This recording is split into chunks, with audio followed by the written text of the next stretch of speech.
have you decided to take on postgraduate study? Maybe you're one of those people who just love studying. Or perhaps there are things that you want to find out more about. Whatever the reason, postgraduate study is a big commitment. It's not something anybody takes on lightly. Your desire for study will lead to research, of course. And you will find that as you research more about your various topics, you will develop one or more messages that you would want to share with other people. Unless you can effectively share that message with other people, all the research you've done will be wasted. Nobody really wants to do research so that they can park it all up on a bookshelf and collect dust. Now, this course is designed to empower you to more effectively get your important message out there to other people. I'm here because I am passionate about helping people to find their voice. What's your passion? What's your particular message? What is the thing that you would love to be able to communicate effectively to as many people as possible, to do your part to make the world a better place?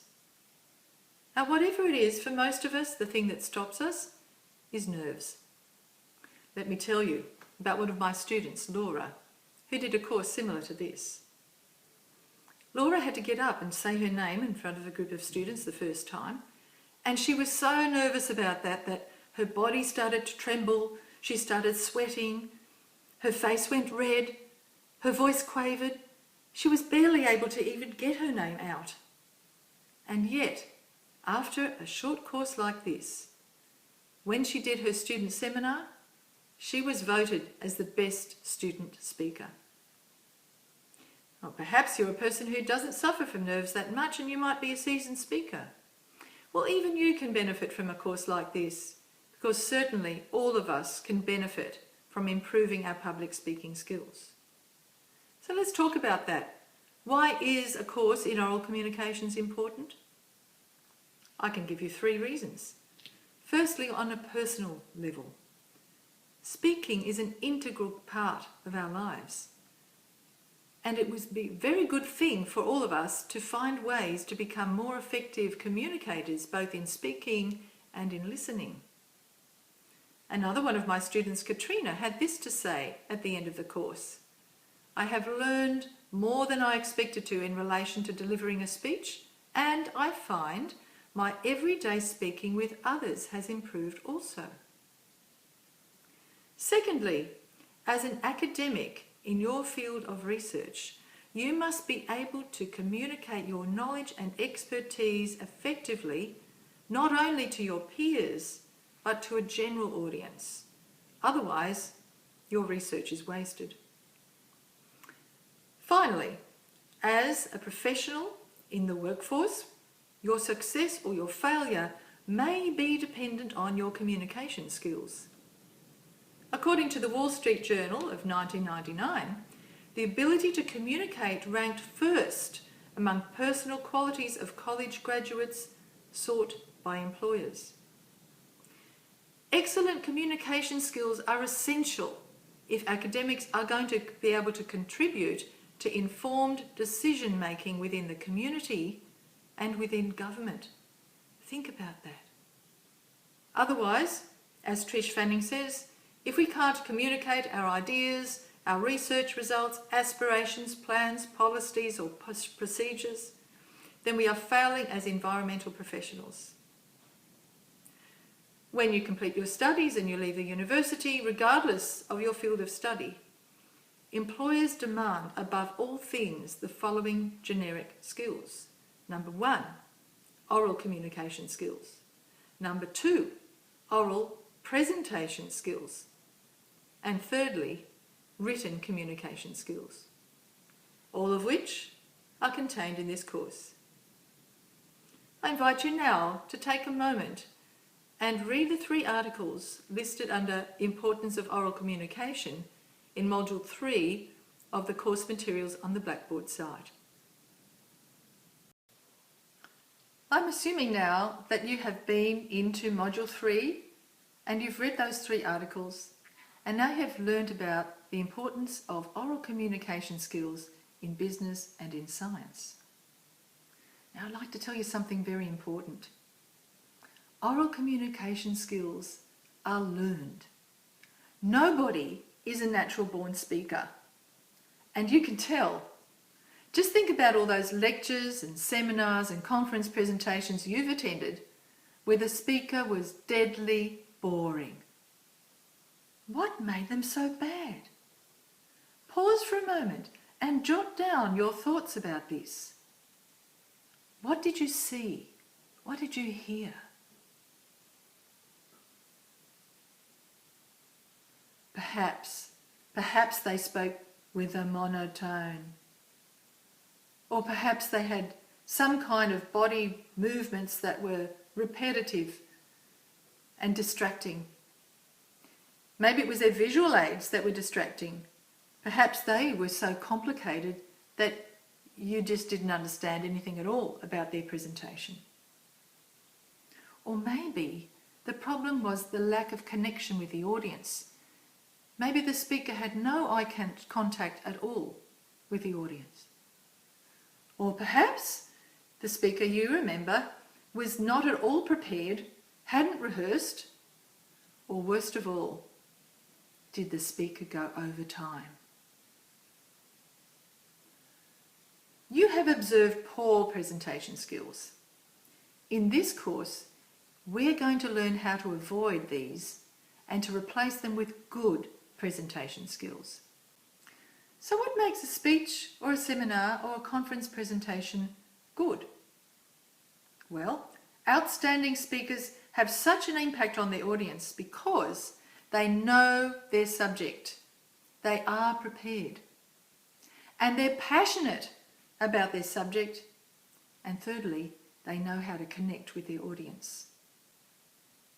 We're going to learn how to engage with your audience, how to get your eyes out of the paper onto the people. We're going to learn how to step out from behind the lectern and show the audience you. To use your voice to communicate your passion about your topic. To use your visual aids in a way that they make sense to the audience and not just to you or perhaps your academic colleagues. We're going to learn how to answer questions concisely, as well as how to ask concise and relevant questions of other speakers. And we are going to learn how to keep our presentations to time. These skills, like any other skill, whether it's carpentry or cooking or flying, can be learned. Now, the important thing is, you need to realise that this course is a mouth-on course. You will not have a chance to sit back and watch. You will be doing, which is far more effective a way to learn than reading or listening. At the end of this course, you will be able to introduce other speakers. You will be able to present a lecture or seminar which is well prepared, well structured, well rehearsed, well delivered, and well timed. At the end of this course, you will have improved your listening skills through evaluating other speakers' speeches, both in the content of them and in the way that they are delivered.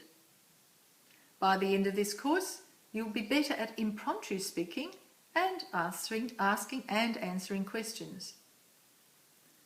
You will be able to use visual aids more effectively so that you can know what is important to put in and what is important to leave out. You will be able to communicate effectively with a live audience and with a virtual audience, and it also in real time. In short, this course will help you to become a better communicator and through your words allow you to create positive change around you. Now here's what we expect of you in this course. It is 6 weeks commitment out of the 12-week of this entire course. You must complete all the compulsory assignments, whether they are graded or not, in order to satisfy the course requirements. So go and have a look on the assessment schedule on the Blackboard site and see what you're up for. We expect active participation in the program, not only for your own sake, but for the sake of the other students, because there'll be plenty of opportunity for interaction between students. We're asking you also for feedback to help us to always be improving the course and the way it's delivered. Now, there's a self-assessment for you at the start of the course and at the end of the course. When you finish watching this video, I ask you to go and do these things. First of all, go and read the section called Course Expectations, Communicating Your Message. That's where the notes on this video are.